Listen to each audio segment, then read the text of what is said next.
एक भजन से हम गीत की शुरुआत करने चल रहे हैं। भजन के बाद भोजन आई हमसे करो त्रुटि हो जाए बाबू है तो नादान समझ के माफ कर दी है। बाबू है आप महान है। उधर से बड़ा सुंदर माई भगवती देवी माई का वंदना सुने। उधर से माई तो जोड़ा मिला दे हर बाबू हर बाबू, उधर से माई हर से बाबू, मतलब उधर से माई का वंदना हो गया बिहर से बाबू का। अब माई है तो बाबू नहीं है तो बाबू के बिना माई अधूरी है। जोड़ा मिला दे भाई तो अब हम जोड़ लगाई दे माई बाबू के। ऐसे कर बाबू छोड़े रह। ए भैया बिरहा के बड़े ही अच्छे और सुंदर कलाकार राकेश यादव जी।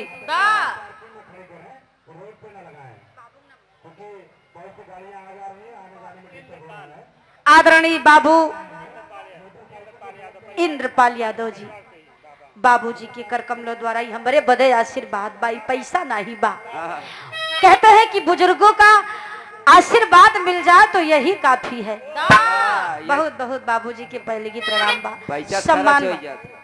पैसा जल्दी खर्च हो जाता, आशीर्वाद जिंदगी भर चला। सही कहा भैया, कितना दिमागदार है तू। जो अनाउंसमेंट कर रहे हैं उनसे निवेदन है कि थोड़ा सा भैया अपना जो आवाज है वो कम करवा लीजिए, आवाज ना साउंड घुमा दीजिए, उनका आवाज वही रहने दीजिए।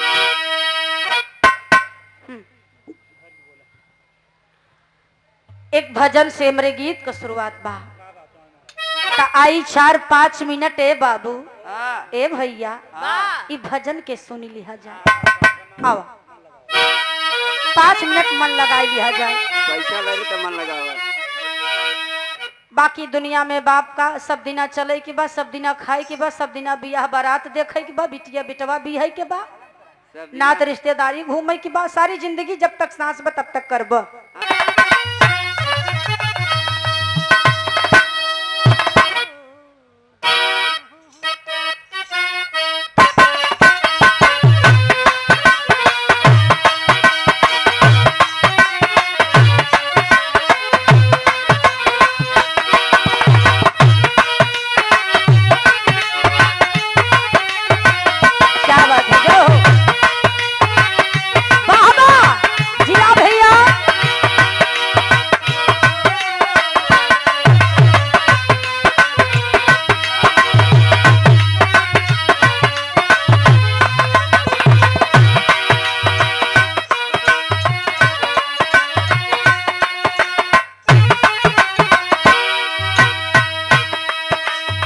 कहते हैं कि सबका मालिक एक है, सबका मालिक एक है।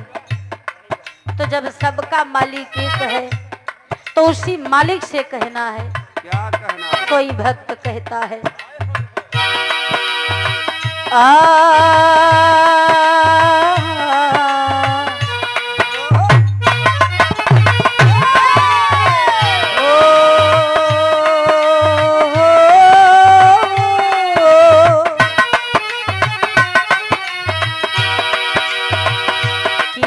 निधान स्वामी हो,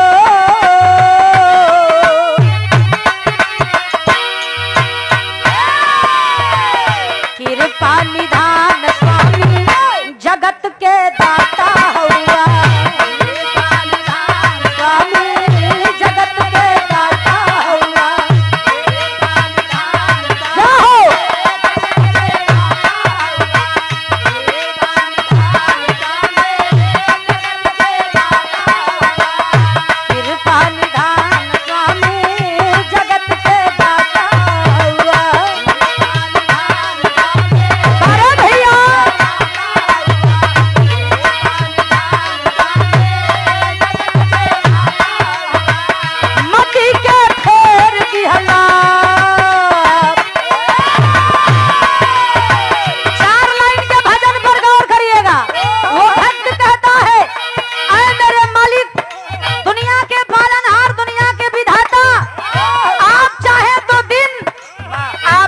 तो रात, आप चाहें तो क्या नहीं हो सकता।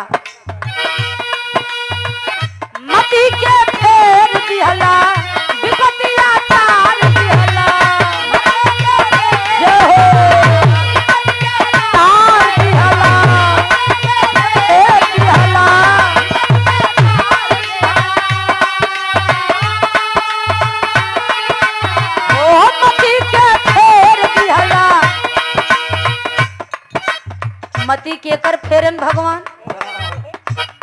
दुर्योधन को। वाह, दुर्योधन निर्वस्त्र होकर बगैर कपड़े के गांधारी के सामने पहुंच जाता। गांधारी पट्टी खोलकर ताक देती तो दुर्योधन का पूरा बदन वज्र हो जाता। भगवान का ना दिमाग लगाए, वाह, नहीं नहीं, हाँ, दुर्योधन बिना वज्र हुए इतना अत्याचार कर रहा है, वाह, और जब पूरी शरीर इसकी वज्र हो जाएगी तो किसी को रहने नहीं देगा। वाह, भगवान आनंद कंद मुकुंद मुरली मनोहर कृष्ण कन्हैया। हाँ, भगवान कन्हैया दिमाग लगाए दुर्योधन के, कहा अरे दुर्योधन हाँ, कहाँ जा रहे हो? कहाँ? अरे बचपना चला गया, हाँ, अब जवानी है, हाँ, जवान हो गए हो, हाँ, दिमाग- माता के सामने वाह, बिना हाँ, इस अवस्था में ऐसे जाओगे, शोभा नहीं देता, लज्जा नहीं आएगी। अरे पूरा तन्ना सही पर इतना तो ढाक कर जाओ हाँ, जो इज्जत की चीज है, पर्दे की चीज है। वाह, दुर्योधन विचार की है इसकी जिंदगी में पहली बार, कन्हैया हमारा हित के बात बताए। जिंदगी में पहली बार कन्हैया हमारे बारे में बढ़िया सोच के बताए। दुर्योधन पहुंच गया, केले का पत्ता अपने इस हिस्से पर लपेट लिया।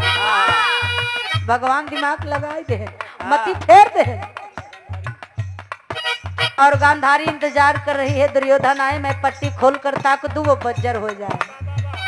मति के फेर दिहला विपतिया तार दिहला, मति के फेर दिहला विपतिया तार दिहला, मति के फेर दिहला विपतिया तार दिहला।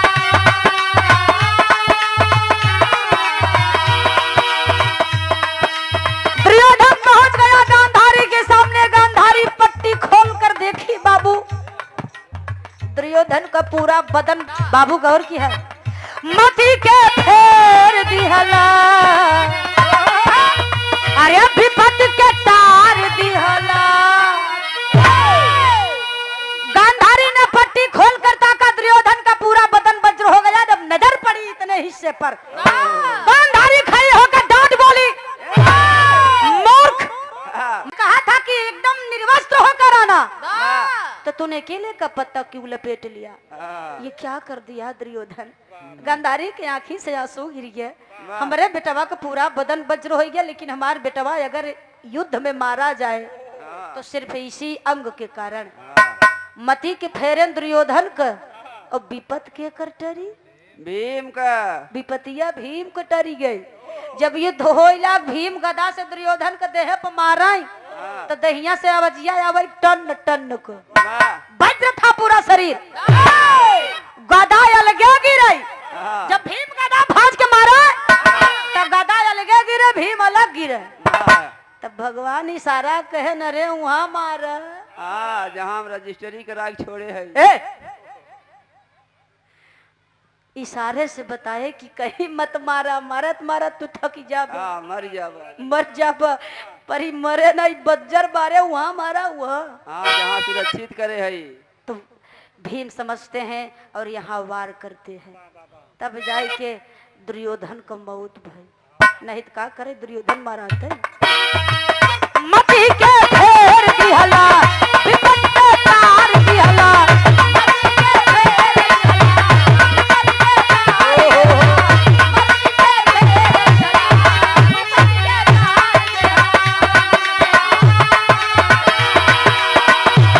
भगवान स्वामी स्वामी स्वामी, आते भगवान स्वामी जगत के दाता हुआ, भगवान स्वामी जगत के दाता हुआ, आते भगवान स्वामी जगत के दाता हुआ।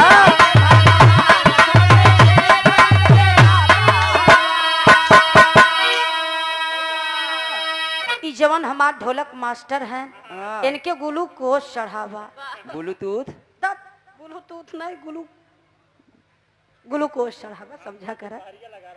अब बेचारे के पूरी दोपहरिया लाग रही, जान लग कैसे मैसे हम पचे घींच के लिए आई है। घींचा तभी आई है, निकलता ही नहीं रहा।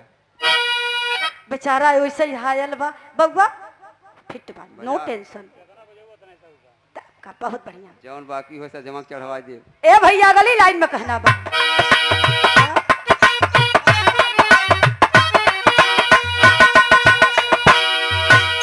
अरे दास विदुर घर गईला प्रेम से सगवई खैला।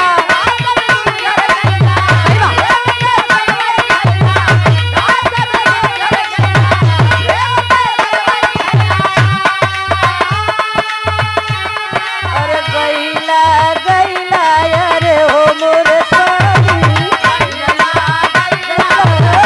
अरे दिया बचवा।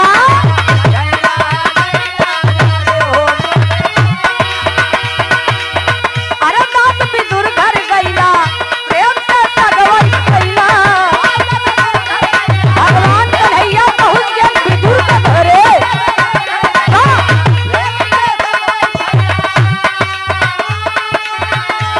अरे लाला भगवान कन्हैया विदुर के घरे पहुंच गए।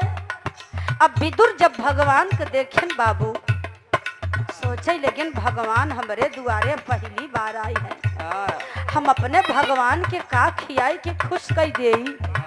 अब संजोग से विदुर के घरे कुछ है नहीं बा और रहबा भत साग रहा। अब विदुर भगवान के आवे के पहले सगवा कराही बनाए के एकदम खाए के चाट के पोंछ दे रहे। वाह करहिया कुछ नहीं रहा। हाँ पैसा आए हाय बाबूजी कहते हैं कि सदैव भक्तों के वश में भगवान होते हैं, करते हैं। लेकिन श्रद्धा होनी चाहिए। विदुर के कुछ समझ में ना आया, करहिया में अच्छा सागे का तिनका लगा रहा, लुड़ियान को ही चपका रहा बारी पर। वाह समझ में ना आई बाबू भाई एक सगवा का तिनकवा अपन जूठा उठाए के भगवान की परोस देहन। जैसे त्रेता में राम से बरी के जूठ बहिर खाए रहे, वैसे द्वापर में आनंद कंद मुकुंद मुरली मनोहर भगवान कन्हैया विदुर का जूठा खाए, लेकिन जूठा नहीं नजर आवत रहा, उनकर भक्ति उनकर प्रेम नजर आवत रहा। अरे दास विदुर घर गईला प्रेम से सगवई खैला।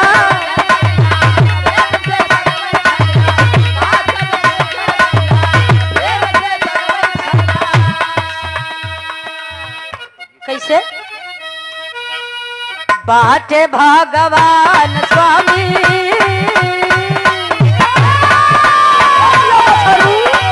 बाटे भगवान स्वामी जगत के दाता हुआ।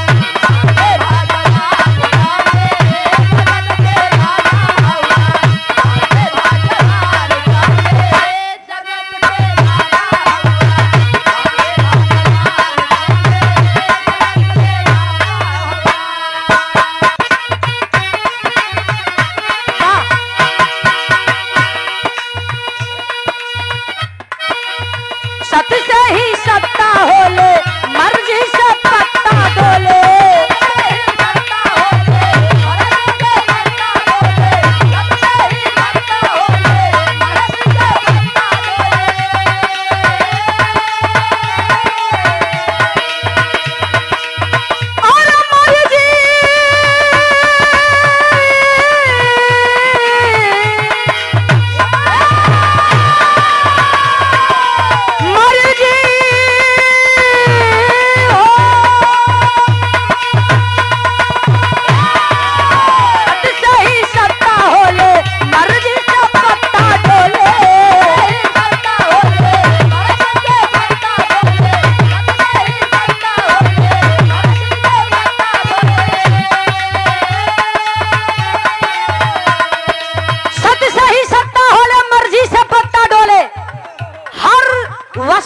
हर चीज में हर काम में ईश्वर की इच्छा होती है।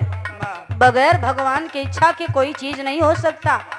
ये भगवान की इच्छा थी कि स्वामी जगन्नाथ महाराज का भंडारा कथा भी हुआ, भागवत कथा भी हुआ और भंडारा भी हुआ। तो ये भैया हो चाहे हानि हो चाहे लाभ हो, सब में भगवान की इच्छा शामिल होती है। आज भी धरती पर सत्य है, सत्य से ही सत्ता होले, मर्जी से पत्ता डोले। कैसे भैया? जादू जागीर जी गईले पर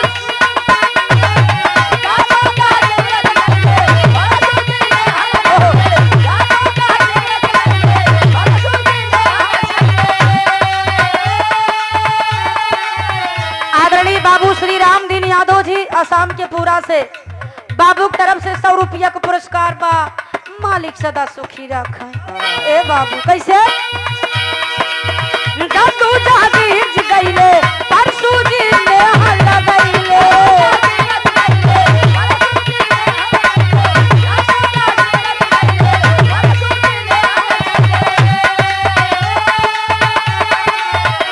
विराह जगत के भीष्म पितामह कहे जाते थे। हमारे गुरुदेव जो कि अब इस दुनिया में नहीं है बाबू, विराह के भीष्म पितामह कहे जाते थे। हमारे गुरुदेव स्वर्गीय श्री समाधेश्वर स्वर्गीय श्री पंडित परशुराम यादव जी बलिया वाले, जहाँ भी हो ईश्वर आत्मा को सुख शांति प्रदान करें। और जिन्होंने मुझे विराह का छोटा या बड़ा या क ख ग भयंगा विराह को सिखाया, विराह की तमाम चीजों को बताए, बारीकी को बताए। हमारे गुरुदेव आदरणीय पूजनीय श्री अठई राम यादव जी, बगैर गुरु के ज्ञान नहीं होता है। गीता में कृष्ण जी ने कहा और ध्रुव के सामने भी भगवान कृष्ण ने कहा था कि गुरु का दर्जा तो हमसे भी बड़ा है। तो धन्य है गुरु। जादू जहांगीर जी गईले परसू जी ने हल गईले प्रियंका के प्रियंका के आधार